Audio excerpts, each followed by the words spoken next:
अंग नाही. मुलगी डॉक्टर बनू शकते, मुलगी इंजिनियर बनू शकते, सांगावं असं वाटतं मुलगी काय पण बनू शकते. आणि आजपासून माझ्या भावांनी एक वाक्य लक्षात ठेवायचं, आजपासून मी पण एक शूर आहे, मी पण काही पण करू शकतो. मित्रांनो, कपाळाला आष्टी गंध लावल्याने कोणी छत्रपती शिवाजी महाराज होत नाही, कोणी गाडीवर नाव टाकलं की छत्रपती शिवाजी महाराज होत नाही. भगवा, भ म्हणजे भयरहित, ग म्हणजे गर्वरहित, व म्हणजे वाचणारहित, या 3 शब्दाने एक शब्द तयार झाले, त्या शब्दाचं नाव म्हणजे भगवा.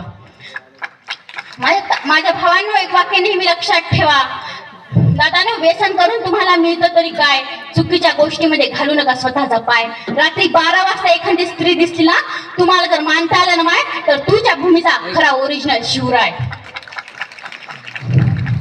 एवढे बोलून मी माझे भाषण संपवू दे. शेवटी मी एकच सांगते, टाळ्या वाजवायच्या तर मनापासून वाजवायच्या, उभी टिकल्या वाजवल्या म्हणजे टाळ्या वाजवायच्या नाही. कारण तुमच्या सगळ्यांच्या टाळ्यांची जात ही आपल्या पांगरी गावाची जायदाद आहे. आणि एक दिवस ही जायदाद मित्रांनो आपण कुठून